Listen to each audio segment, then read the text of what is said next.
And now sports with Chris Duerr from the Little Jess Chrysler Dodge Jeep and Ram Sports Desk. It may sound a bit political, especially at the height of election season, but I would like tonight to talk to you about the concept of a capital gains dividend, at least as far as it pertains to Quincy High Blue Devil football. Players, coaches, introduce yourselves if you would, please. People just think paper, oh, this is the winner, and it doesn't work like that. You know, my experience has always been, the guys that get off the ball. How do they get off the ball, right? And if you have a team that, can come downhill and get off the ball like we saw last night, you're going to get challenged. It's great having good competition going in the playoffs. Like last year, we came from dominating all year into a very good game against Mount Carmel. They're a great team over there in Missouri, and it gave us confidence going into the playoffs, and we have a lot of room to work, but we're ready, man. I think it was great for our resolve last night. Obviously our guys, survived and played well enough to get the win, but that was a great test for us in a really good Week 9 game. That Capital City was the first team all season long to kind of ugly up the tape a little bit for Quincy High School might have been the best case scenario Rick Little could have hoped for in Week 9.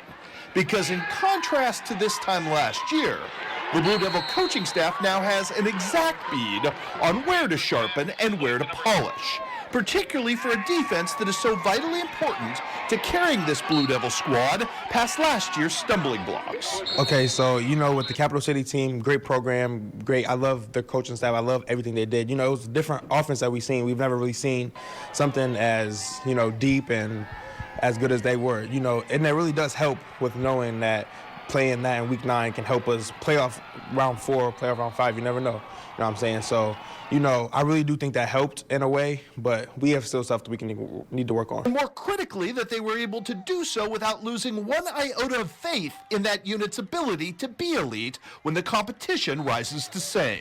We allowed a lot of points last night. That's not what we do, but the fact that, when we had to get stops, the adjustments that they were able to make, the speed of play, the way they were able to adjust to that, I was very, very, very proud of the defense simply because, that's not how many points we want scored against us, but at the same time, their ability to to hang in there, to battle, and to get the stops when they had to was huge. So I thought our defense is in a great position this time of year. Perhaps just as importantly, the Blue Devils' record-setting offense maintained its rhythm against terrific opposing forces well, even fighting its way out of a late first-half deficit. We love to spin it and throw it around, but in the playoffs, the best friend is a portion of the backfield, right? And so, not to put any pressure on any of our guys, but our offensive line's done a really good job up front all year. Feel like we have the ability to run the ball, and certainly we know we can spin it as well. So, I think that we're pretty diverse that way and pretty balanced, and that's something that excites me because I think we got the guys to do it. Always working to get better.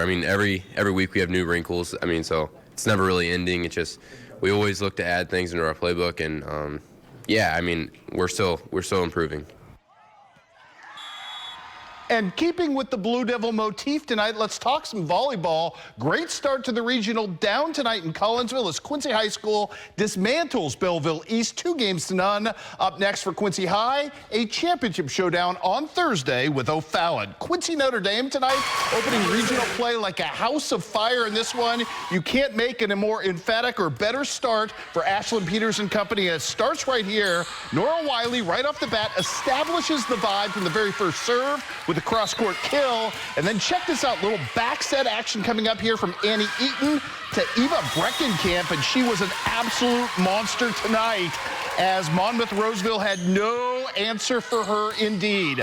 Nora's first attempt right here for the kill dug up Miss Wiley, but a touch of Eva at the back end of this would get the point in yet again. And then it's Tristan Pieper doing her thing. She tries the initial block. That doesn't pan out, but she's going to come up with a big-time finish. It's a 12-0 run out of the gate for Q&D, and that was really the story of the night. More from Miss Pieper right here. Going to step up and do her thing a second time, letting fly.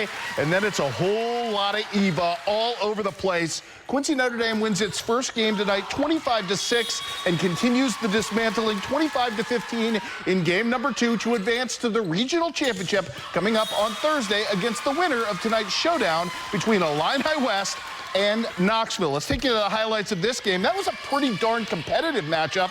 Started off right here, good back and forth in this one, and it's Reagan Reed doing Reagan Reed type things with the early kill to set the tone for her squad. How about Kennedy Gunning showing up all over the highlights? She is going to get the kill right here on the back end of this, thanks to the back set by Miss Reed, but she's not done, nor are her teammates. Miss Gunning again showing up big in this one. Nifty at the net, and yes, just the little tap that makes that go. More to come in this one. Anna Jacob going to be so good and so good in the middle right now. She comes up right here, does the sophomore with the nifty initial block, and then steps up big to finish in this one. I mentioned the blocking action in this one. How about Kennedy Gunning with 3 of them tonight as Illini West gets the win and looks good doing it. 25-21, 25-21 as Illini West will get a rematch with Q&D. That should be plenty of fun indeed. Elsewhere tonight, Macomb with a takedown of Peoria Notre Dame. Over at the Farmington semifinals, up next for Macomb, a showdown with Tremont. Also, Pittsfield eliminated tonight by a very good Williamsville squad. Let's take you to Camp Point. Liberty and Payson renewing Adams County hostilities, and this was a nifty battle from start to finish as well. Start you off with a fast start in this one. Maddie Gibbs doing what Maddie Gibbs does. Big time spike for her. And then she comes up with some defense as well as Liberty builds a 2-1 lead in this one. Liberty not done yet. Little Allie Leffringhouse going to serve up some acage and make it a 6-1 Liberty lead. And then Andy Mixer with the spike as well in this one, coming up strong. But Payson Seymour would storm back in this one, largely due to the play of Elia Williams right here, coming up with a big time spike for her team in answer. As you will see, she did this a couple of different times to get Payson Seymour back into this one. This would actually go 3 sets tonight, and it would be Liberty pulling off the victory, 25-11 and 25-18 down the stretch after dropping the first set to Payson to pull off the victory. Up next for Liberty, a showdown with Unity, who takes down Pleasant Hill tonight behind a monster night from Cody Duke, especially at the back line serving. Rushville Industry a winner tonight over in Havana. They advance to the semifinals, as does Concord Triopia. Those 2 teams will match up, as will Havana and Southeastern coming up on Wednesday night. And in postseason soccer, big win for the John Wood Lady Trailblazers tonight, 3-1 over Parkland is your final. And we are all out of time.